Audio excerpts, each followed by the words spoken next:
Lucky you. 36 best holes in Into golf. Alternate Shots podcast, Barney's Army. where we talk about Sandy. golf, poker, James Bond. horse racing, Double. classic movies. Zenyatta. We have no script. Down the stretch they come. We are glad you joined us. Frankly, my dear, I don't give a damn. So, Billy, we're back with Robert McKinney. We're going to focus in on a really interesting golf tour. They called it the Beer and BBQ Circuit. Isn't that what they called it? Yeah, that's correct. And those tournaments would be held at these smaller communities. Typically, they were 9-hole facilities, but it was an opportunity for the local community to have an event.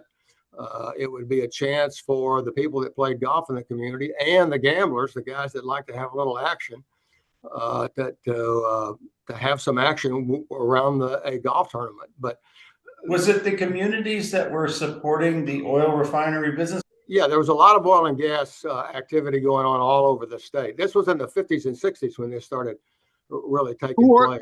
Who organized the tournaments? Did you guys organize them yourselves, or did the communities do it? The clubs did it. The country clubs that were in those small communities, those 9-hole communities. They would have people would come in to play in the event, and there would be several flights of different skill levels. The championship flight, the better players would always be grouped in a flight, and that would be auctioned off. It was not uncommon for hustlers to come in, sign themselves up in one of the lower flights, and then bring in somebody that was a ringer that they would try to buy in the championship flight. But they were found out pretty fast.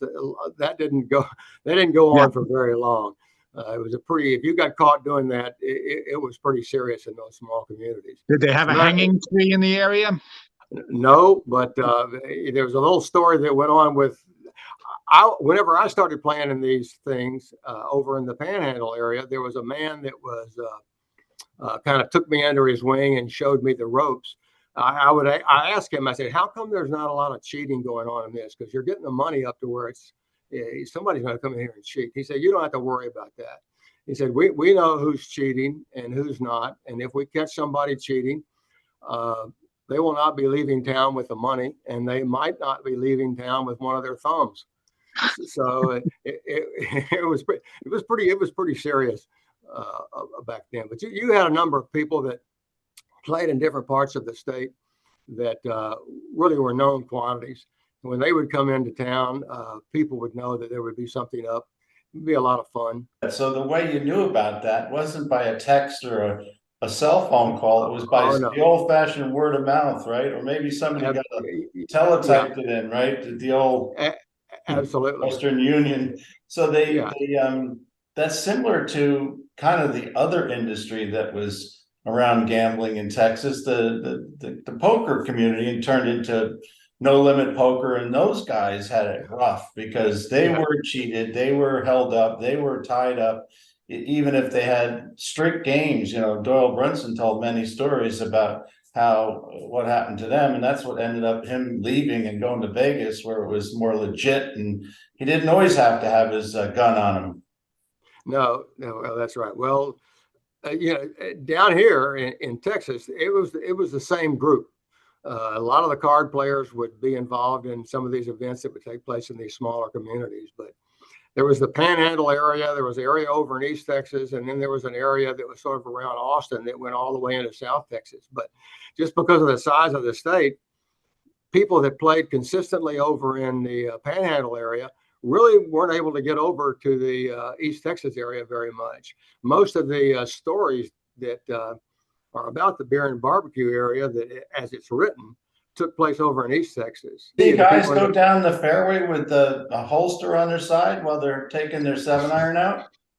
No, there wasn't any of that, but it was definitely there. You knew it was there. Maybe in the pocket with the rain jacket, huh, Billy? Bringing new meaning to the words "good shot." Yeah, I mean, one of because these were 9-hole facilities, there would be a shotgun start, and it was literally a shotgun start. Everybody would go to their tee. Somebody on a cart would go into the middle of the golf course and fire off a shotgun 3 or 4 times, and everybody would start playing. That's Yeah, exactly what happened. Before Except the everybody guy that thinks got these shot. were just barbecue hustlers and backroom poker players, give us a sense of the kind of quality players that played in these events in this circuit. At the sort of tail end of the sort of circuit and the height of their popularity, a lot of the college players from University of Texas, University of Houston, would be sponsored by somebody that was wanting to have a little bit of an advantage in the tournament.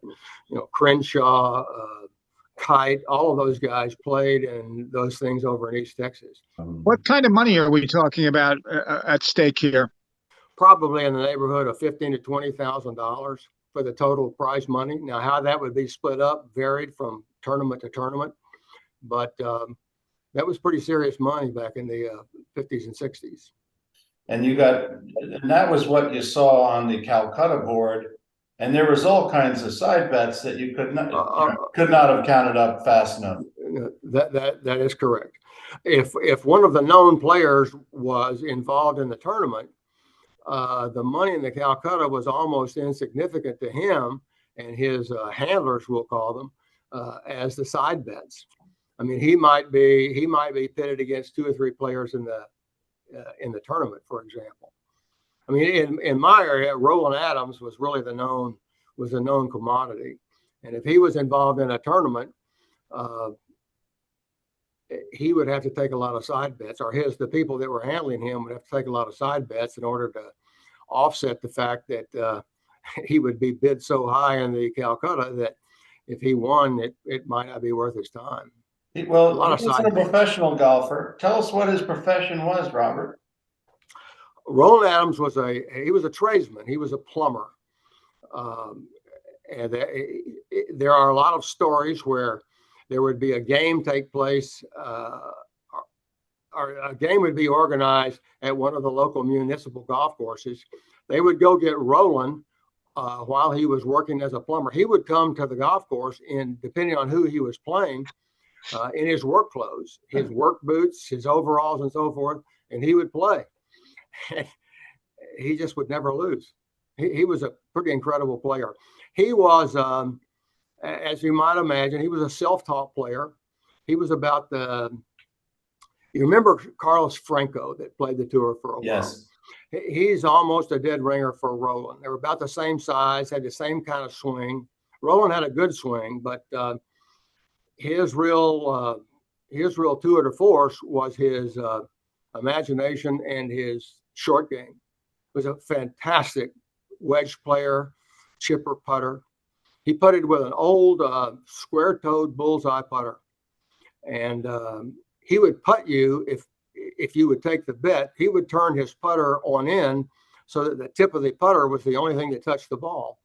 And if you were dumb enough to take that bet, you would soon find out that it was not a good bet for your side. Was he the guy that would put 10 balls on the side of the green and bet you that he could chip 6 of them in? That's right. And he could do it too.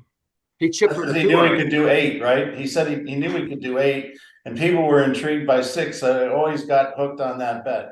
Yeah, that's correct. He was something else. I played a number of matches against him. Rarely won. I did remember one time that I did win against him, but he was really a terrific player. Let's bring him to modern day. Say you put him on one edge and it was a chip off, and right next to him was Jordan Spieth. You've seen both of these guys play. Who would you bet on? I'd bet on Roland every time. That's fabulous. How about that? And he's considered the best. Anybody who's betting he can make 6 out of 10 is only getting money from some suckers, because who would take that bet that didn't understand it? No one would make that bet that couldn't do it. That's correct. There was another bet. You talked about people coming in town. There was this well-known hustler named Titanic Thompson, right? And word was he was coming in town and maybe in tow with what he would call a ringer. Tell us that story. The story goes where Titanic Thompson and his ringer come to town and they want some action. So they get Roland and they play. And the story goes that they played for 2 or 3 days playing 36 to 54 holes a day. And the highest score Roland shot during that time was 64. So needless to say, he walked away, or his handlers and him, they walked away with all the money. I assume there were no gimmies. No, there absolutely were no gimmies. They had quite a following out there it took place at Meadowbrook Golf Course there in Lubbock, the municipal golf course. That's where Roland played most of his golf. And didn't Titanic Thompson, after that shellacking, get back to Roland and ask him if he would go on tour with him? He did, and he didn't want to do it. Roland never did seek the limelight. He was always just more comfortable in his own skin. He just liked playing in and around West Texas with his buddies. They said he was a homebody. So this is fabulous. One last question while we talk about Roland Adams, who I think Trevino tweeted out one time on Twitter. He wasn't afraid of anybody. He'd play in any tournament. He certainly got that confidence when he came out of the caddy yard and won the Open pretty quickly, right? I think what he said was, I can beat anybody in the world except that plumber from Lubbock, Texas. He'll have to confirm that, but that's supposedly what he said. You think Hogan ever played Meadowbrook? No. So where would be a neutral course if you put Hogan and Roland Adams for 3 rounds or 4 rounds? If you put them on a neutral course, who would win that? Depending on what the course was, I don't know who would win that. Hogan would no doubt hit the ball better, but when they got to the greens, Roland would be the person that I'd be betting on. Might come down to what they're playing for. Yeah, that's true. That's true. Neither one of them would be afraid, I'll tell you that. You just figured out the Hogan secret. Let's wrap it up with this. Hogan used to pay Roland Adams to keep fixing toilets while Hogan won out on the tour. That's a secret right there. Right, Billy? We figured it out after all these years. Well, the money was probably just as good back in those days. Oh, yeah. For a plumber as a golfer. No question about it. Most of the stories about Roland Adams were pretty private stories that would be told by the people that actually witnessed that. There were not a lot of people that really witnessed a lot of those things. I mean, I only had one story that I witnessed that was a sensational story from all the matches I played with him. I'm playing him. The match is arranged. The money's up. I don't have any of it. The guys that got me were having it.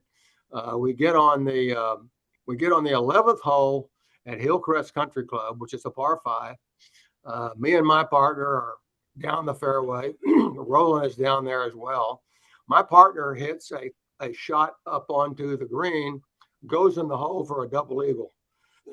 Unbelievable. We think we've just, we don't know what we've done. We're excited. Roland says, "You little son of a bitch, watch this." He hits a shot. Now, this is luck, I'm sure, but nevertheless, he did it. He hits the flagstick with his shot.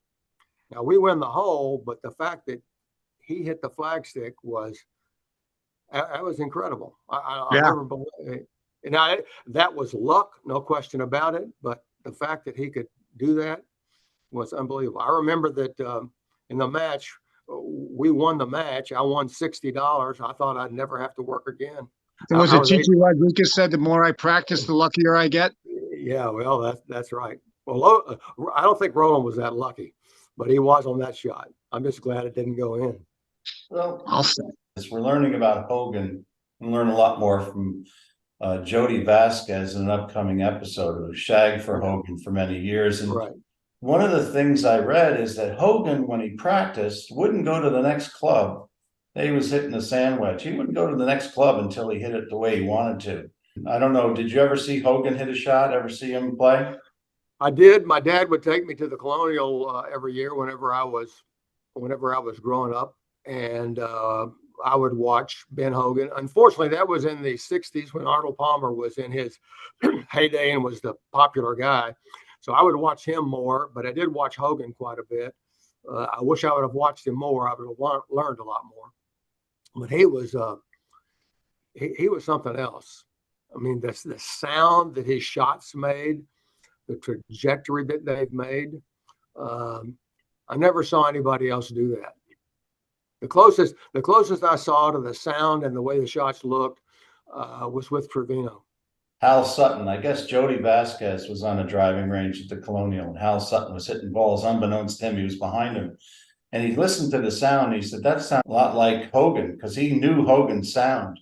And he turned around, it was Hal Sutton. This is great, Robert. Thank you so much for bringing to the fore a great golfer who was never sought to be in the limelight, but certainly could have easily, had he chosen to, and played the same way as a professional as he did as a plumber. Correct. That's correct. Thanks very much. Thanks for joining us Casper, today. Billy We Harmon, really appreciate your Double feedback. Indemnity, And please Arky, subscribe to the Two show Router, and hit the Claude bell Harmon, icon so you get notified Movie of Classics, new episodes. Mark Gable, Hit 'em On hard Job, and hit 'em off. Best 36 Holes.